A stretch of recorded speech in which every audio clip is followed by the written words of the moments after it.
Halo Sobat Bola, apa kabar? Semoga semua dalam kondisi sehat dan bahagia selalu. Amin. Ya. Amin. Nah, Indonesia akan menghadapi laga pertama di Piala Asia pada tanggal 1 Maret yang akan datang dan lawannya adalah Irak.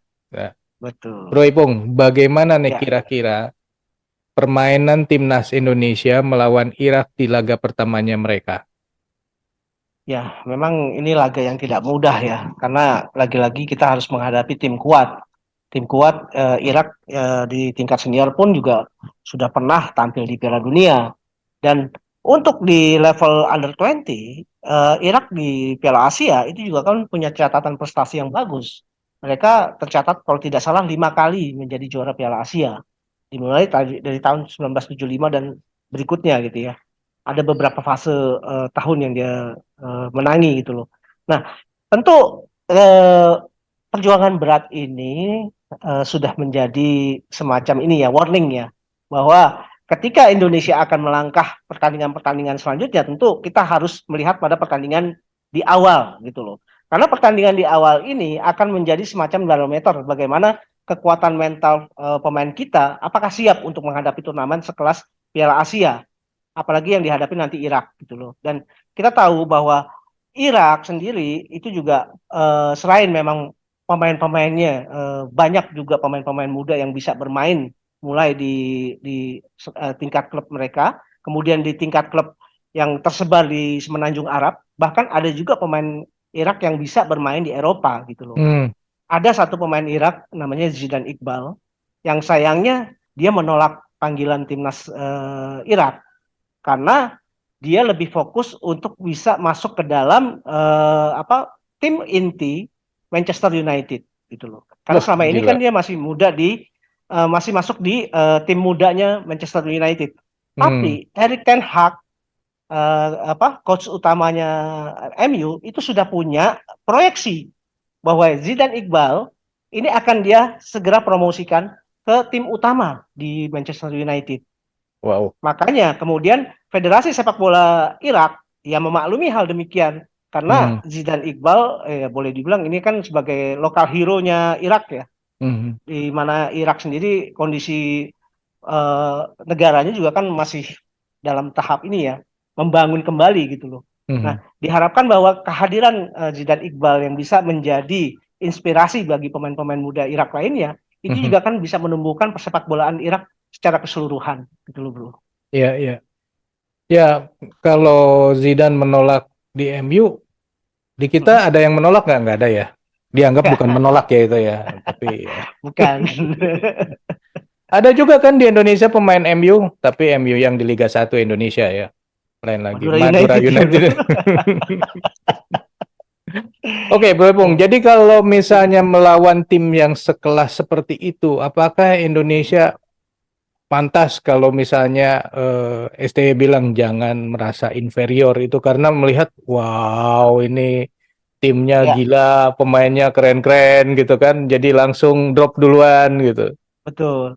Karena saya melihat gini, ada tentu STY dalam memandang Piala Asia ini di fase grup dia juga punya proyeksi pertandingan-pertandingan mana yang mereka bisa ambil. Hmm, Ada kemungkinan kalau kita melihat tim-tim lain di grup yang sama di grup A mhm, seperti mhm, Uzbekistan, Irak, Suriah, Indonesia, mungkin Indonesia ini bisa ambil angka dari Suriah gitu loh. mhm, Ini sangat sangat memungkinkan hal itu mhm, terjadi. mhm, Tapi apakah Indonesia bisa ngambil angka dari Irak dan Uzbekistan? Ini kan suatu hal yang masih ini ya sangat sangat berat sebetulnya. mhm, Melihat kondisi Indonesia pun juga bukan dalam kondisi yang ideal. Ya mhm, tapi itu tadi bahwa inferior, ada perasaan takut sebelum bermain itu yang harus segera dihilangkan dari pemain muda kita ya.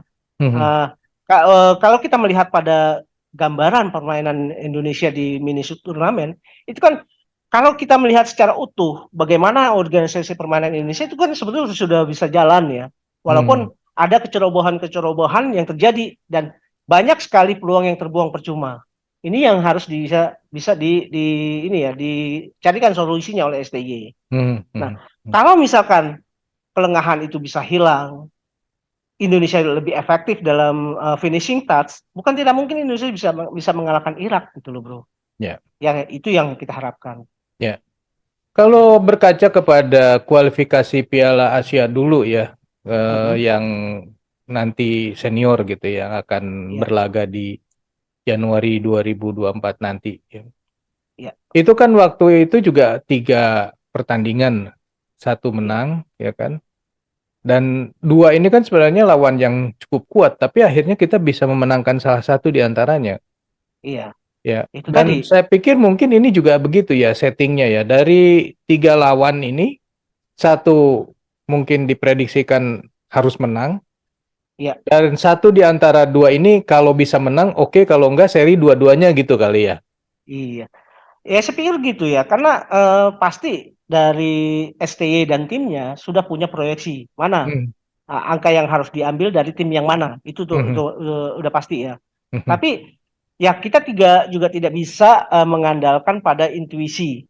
Tapi hmm, hmm, bagaimana pemain-pemain kita bisa bermain lebih efektif, lebih terorganisir, dan punya mentalitas yang bagus, itu lebih penting gitu loh. hmm, hmm, hmm, Kalau kita melihat pada bayangan mengenai skema permainan, tetap skema permainan Indonesia sepertinya ya yang akan dibawa tetap dengan formasi 3-5-2 gitu loh. hmm, hmm, Dengan pola transisi yang harus lebih cepat dan hmm, jangan melakukan permainan offense yang terlalu sering karena ini akan meninggalkan lubang di mana kan proses transisi Indonesia juga selama ini masih kelihatan suka bolong. Ini hmm, yang juga berbahaya. Mungkin di awal-awal pertandingan kita bisa bermain dengan middle block. Kita lebih banyak bertahan di zona pertahanan sendiri. Nah, hmm, dari situ kita bisa mengharapkan terjadi permainan transisi yang bisa dimulai dari tengah atau kiri dan kanan. hmm, Kalau memang kiri dan kanan ini memang kan menjadi salah satu kekuatan kita ya. Di kanan kita punya Zaki Ashraf, di kiri kita punya Donitri. Tapi ya itu tadi, kalau dalam skema penyerangan, dua pemain ini memang bagus dalam dalam skema menyerang. hmm, Nah, yang jadi persoalan ketika mereka bermain transisi, apakah mereka bisa kemudian bisa mengcover pemain-pemain yang ada di lini belakang? Itu yang hmm, masih menjadi pertanyaan. hmm, Dan harusnya di sini, kalau itu masih menjadi pertanyaan dan menjadi kebimbangan kita, hmm, harus di-cover oleh pemain gelandang bertahan yang kuat. Gitu. hmm, hmm.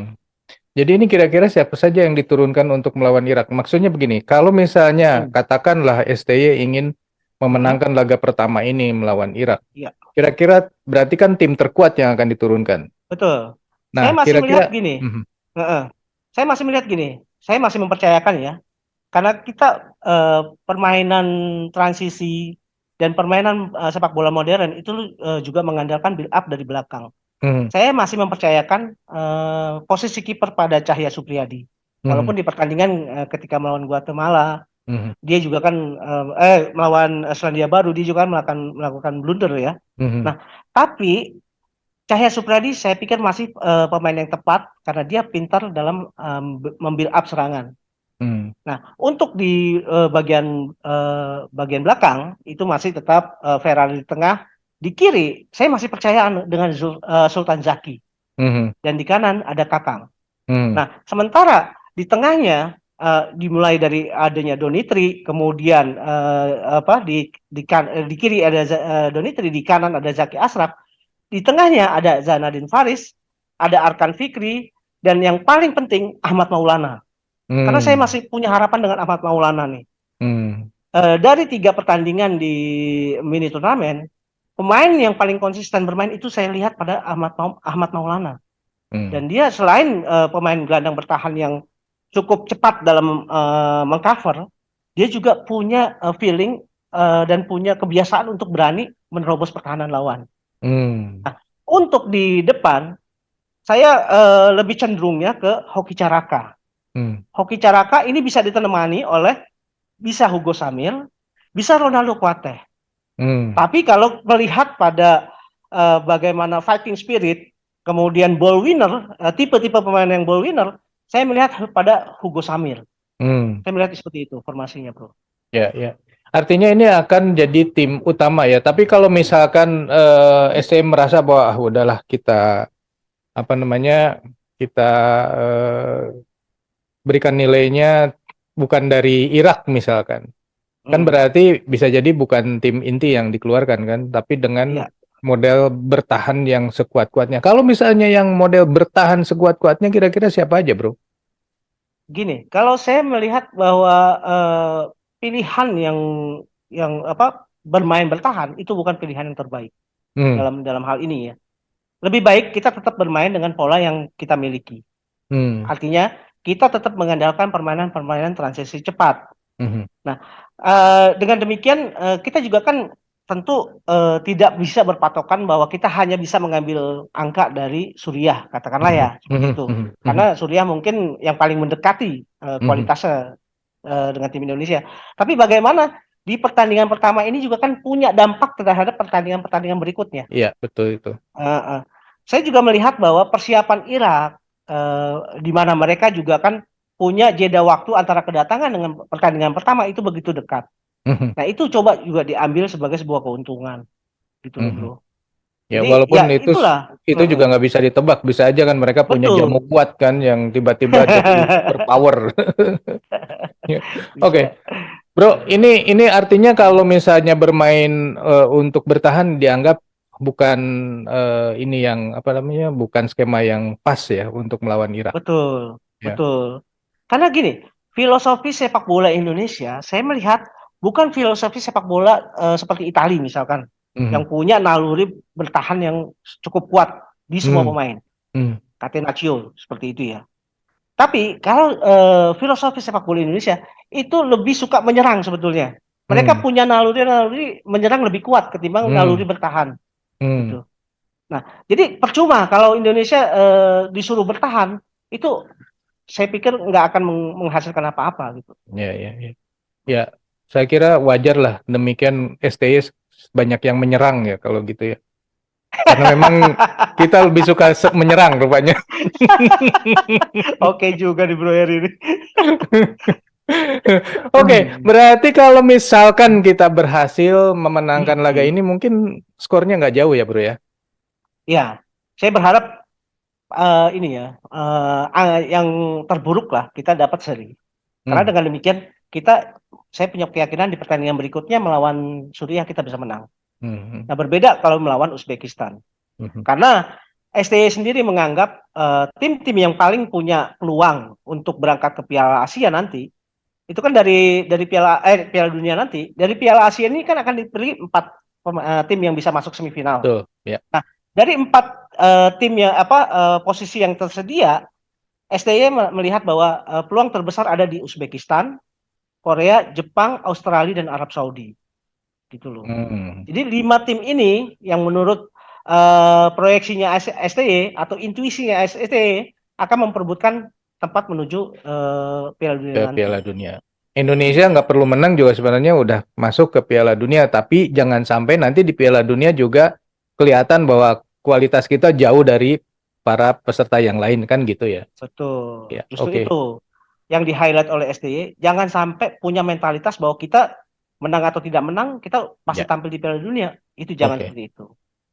Oke, Sobat Bola, itulah kira-kira pembahasan kita mengenai laga Indonesia melawan Irak yang akan menjadi laga perdana di eh, fase grup Piala Asia U20. Kalau menurut Sobat sendiri, kira-kira bagaimana permainan Indonesia nanti? Apakah sesuai dengan yang tadi kita sampaikan? Silakan tulis di kolom komentar. Sekian dulu obrolan kita kali ini, kita lanjut di video yang akan datang. Sampai jumpa. Bye. Thank you, bro.